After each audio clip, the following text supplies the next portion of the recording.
제사 주재자는 3,000평 이내의 금양임야와 600평 이내의 묘토인 농지를 상속포기나 한정 승인을 하는 경우에도 이 부동산들에 대해서는 승계받을 수 있습니다.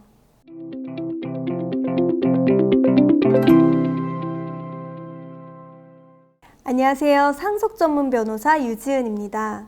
요즘에는 장례 문화가 변화하면서 제사가 간소화되거나 아예 제사를 지내지 않는 집들이 많아졌는데요. 그래도 집안마다 고향의 선산이 있다는 이야기는 한 번쯤 들어보셨을 겁니다.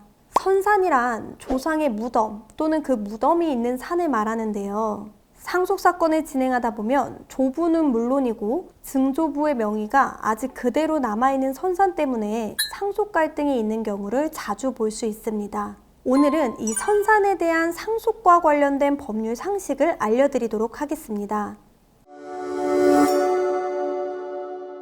먼저 선산이 다른 재산과는 왜 다르게 취급되는지를 먼저 아셔야 하는데요. 조상들의 묘를 모아놓고 제사를 지내는 선산을 자손들이 공평하게 상속받게 할 경우를 생각해보면, 만약 이 자손들 중 누군가가 본인의 상속 지분을 제3자에게 매각하게 되면 조상 제사를 지낸다는 선산 본연의 목적이 위태로워지겠죠. 따라서 이를 보호하고자 우리 민법은 특별히 조상묘의 설치 및 그 수호를 위한 땅을 금양임야로, 또 그 제사 관리 비용을 조달하기 위한 목적의 농토는 묘토인 농지라고 하여 이 두 제사용 재산에 대해 제사 주재자가 단독으로 상속받을 수 있게 규정하고 있는데요. 이로 인해 제사를 지낼 목적이 없는 상속인이나 제3자가 개입하게 되는 것을 방지할 수 있도록 한 겁니다. 그렇다면 여기서 말하는 제사 주재자는 누구인지, 또 금양임야와 묘토인 농지로 인정받기 위해서는 어떠한 요건을 갖춰야 하는지를 아셔야겠죠.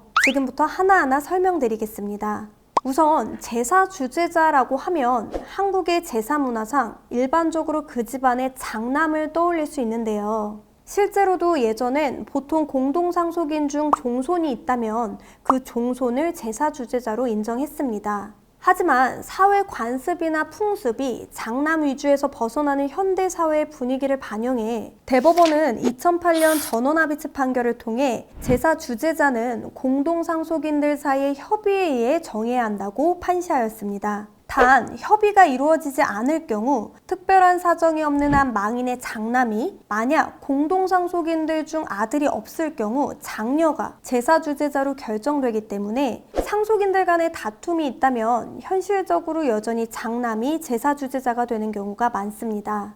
이 제사 주재자는 분묘에 속한 3,000평 이내의 금양임야와 600평 이내의 묘토인 농지를 단독으로 승계할 수 있는데요. 이 금양임야와 묘토인 농지로 인정받기 위해서는 몇 가지 요건이 필요합니다. 일단 금양임야는 그 안에 분묘를 설치하여 이를 수호하기 위해 벌목을 금지한 임야를 말하고, 묘토인 농지는 그 경작하여 얻은 수확으로 이 분묘의 제사 및 관리 비용을 조달하는 농토를 말합니다. 즉, 금양임야엔 반드시 현재 조상묘가 있어야 하고 이를 위해 주변에 나무가 식재되어 있어야 합니다. 당연히 피상속인 사망 후에 설치된 조상묘의 경우에는 인정되지 않고요. 묘토인 농지는 금양임야가 존재하는 경우 부수적으로 따라오는 것이므로 단독으로는 존재할 수 없고, 경작물로 인한 수익을 분묘 수호를 위해 소비하였음이 입증되어야 합니다. 문제는 이와 같은 정의만으로는 어떤 선산이 금양임야나 묘토인 농지인지 판단하기가 쉽지 않다는 건데요. 실제로 대법원 역시 임야나 농지의 현황과 관리 상태 등을 종합적으로 검토하여 판단해야 한다고 보고 있기 때문에 실무상 재판을 하는 경우 보통 현장 검증을 많이 실시하여 상황에 따라 판단하게 됩니다. 간단히 정리하자면 금양임야나 묘토인 농지의 인정 여부는 피상속인 사망 당시 임야와 농지의 실제 현황에 따라 판단되어지고, 분묘가 설치되어 있다 하더라도 분묘가 있을 만한 자리가 아니거나 또는 제사를 지내지 않고 오랜 시간 방치되었을 경우 금양임야로 인정받기 어렵다고 이해하시면 됩니다. 또한 묘토인 농지도 그 농지에서 나오는 자원이 금양임야 유지에 사용되었는지, 또 계속해서 사용될 필요가 있는지 여부로 결정된다라고 볼 수 있습니다. 이렇게 금양임야나 묘토인 농지로 인정될 경우 제사 주재자가 상속 포기나 한정 승인을 하는 경우에도 이 부동산들에 대해서는 승계받을 수 있습니다. 또한 금양임야의 경우 3,000평, 묘토인 농지의 경우 600평까지는 상속세가 비과세되는데 단 이때 비과세 한도는 둘의 가액을 합해 최대 2억 원을 한도로 하게 됩니다.